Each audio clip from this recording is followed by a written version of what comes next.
صباح الفل والهنا والنشاط. النهاردة فيديو جديد هنتكلم عن أكبر الأخطاء والأشياء اللي بتخلي المطبخ مكركب ومش مرتب حتى لو منضفاه كويس قوي، وهقولك كمان على حلول بسيطة تخلي المطبخ عملي ومرتب طول الوقت. يلا بينا. الفوضى على الأسطح. أول حاجة بتخلي المطبخ مكركب هي إنك بتسيبي حاجات كتير على الرخامة، أواني بقى، توابل، أدوات كهربائية، فكل حاجة بنسيبها بسرعة كده على الرخامة. وتراكم أدوات المطبخ برضو زي المعالق، البرطمانات، التوابل من غير تنظيم. وبنحط أشياء مش بنستخدمها يوميا على السطح. في مثلا عصرة البرتقان دي مش بنستعملها، عصرة الليمون، الحاجات دي مش بنستعملها يوميا وبنسيبها على السطح. لا، هقولك بقى على حلول تعمليها عشان المطبخ يفضل مترتب على طول. ايه هي بقى الحلول؟ تحديد مساحة لكل جهاز. خلي بس الأجهزة الأساسية زي مثلا الكاتل أو الميكروويف على الرخامة، والباقي حطيه في دولاب أو رف. بنستعمل منظمات زي حامل التوابل أو ستاند الأكواب أو المعالق. بنستعمل سلال أو صناديق صغيرة عشان ننظم فيها برطمانات، ننظم فيها الفوط. بنلجأ لتعليق الأشياء. استغلي الحوائط، تعملي رفوف، علاقات، بدل ما كل حاجة تتكدس على الرخامة. قبل ما تسيبي المطبخ خصصي دقيقة عشان ترجعي كل حاجة مكانها. اعملي فرز دوري. اي حاجة مش بتستخدميها يوميا او شبه يومي لازم تتشال من على السطح. الرخامة الفاضية بتخلي المطبخ أنظف ومريح للعين وأسهل في التنظيف.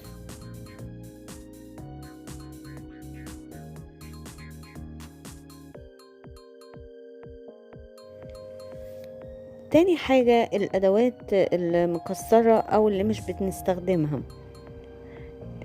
الاحتفاظ بالأدوات المكسرة أو القديمة في الدرج ده شيء مش لذيذ، يعني بيكركب الدنيا وخلاص، فبتشغلي مكان ودي بتاخد مساحة وبتعمل كركبة جامدة في الدرج. فالحل ان احنا نتخلص من كل مكسر واللي ملوش اي لازمة، يعني هو مش استخسار، مش هنستعمله. ممكن اللي يتصلح واللي مش بنشتغل بيها نرميها.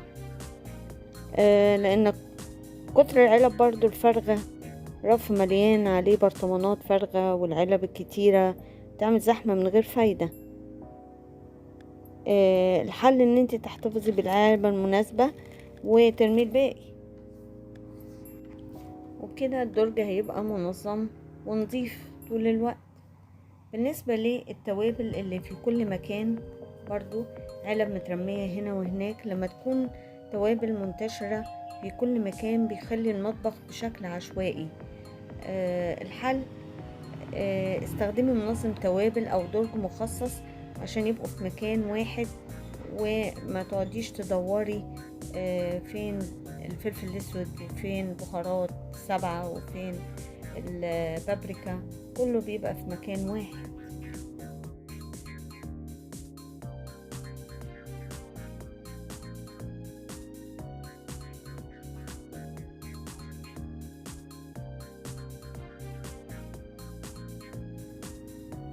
من الأخطاء برضو اللي بتعمل كركبة عندي في المطبخ الكماليات الكتير.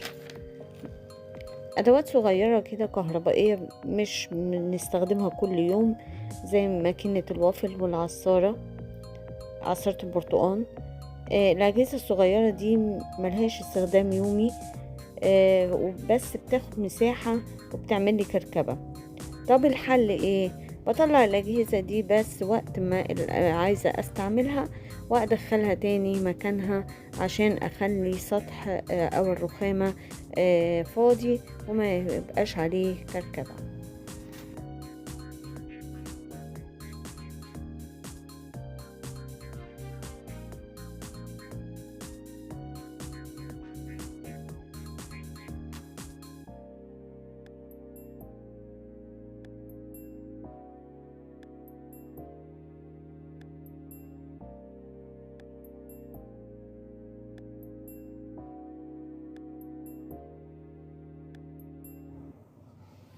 من الأخطاء برضو اللي بتخلي المطبخ مكركب الأدوات المكررة.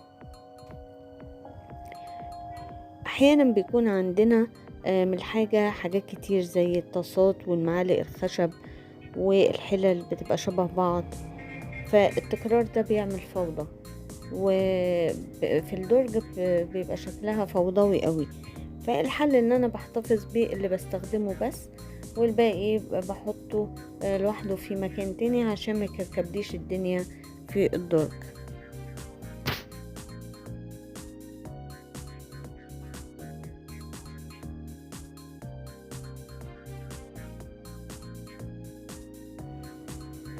من الأخطاء الشائعة اللي بتعمل كركبة في البيت التلاجة من بره.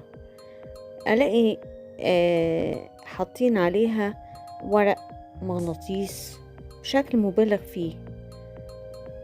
التلاجة دي بتدي إحساس بالفوضى.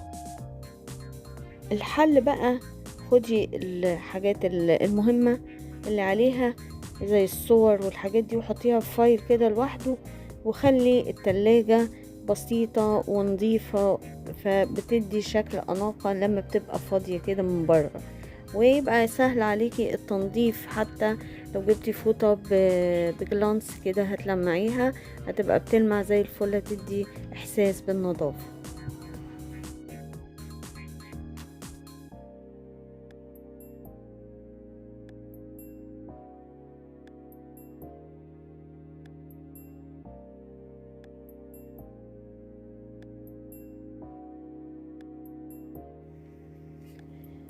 من الأخطاء برضو اللي بنعملها اللي بتكركب المطبخ، أرضية المطبخ.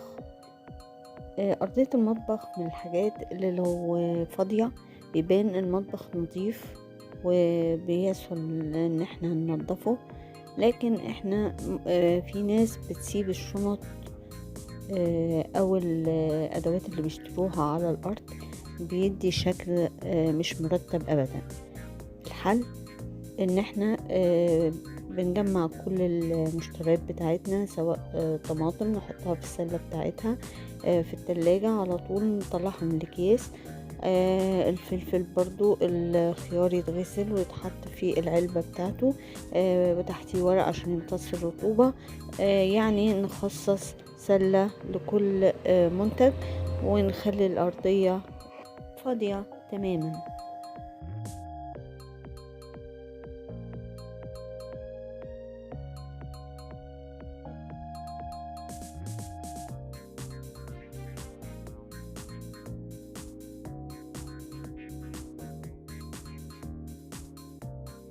من الأخطاء برضو اللي بتخلي المطبخ مكركب ان احنا بننسى نتخلص من الكراكيب. ترك الكراكيب تتجمع على مدار الشهور بيخلي المطبخ خانقة ومش عارفين ندخله، وبيأثر على نفسيتنا درجة ممكن يجيب لنا اكتئاب. فالحل بقى ان كل شهر بنعمل مراجعة سريعة وبنتخلص من الزايد. زي ما شفنا مش لازم يكون المطبخ كبير ومكلف عشان يكون مرتب، بس لو عرفنا ايه اللي بيكركبه وتجنبناه هنلاقي فرق رهيب.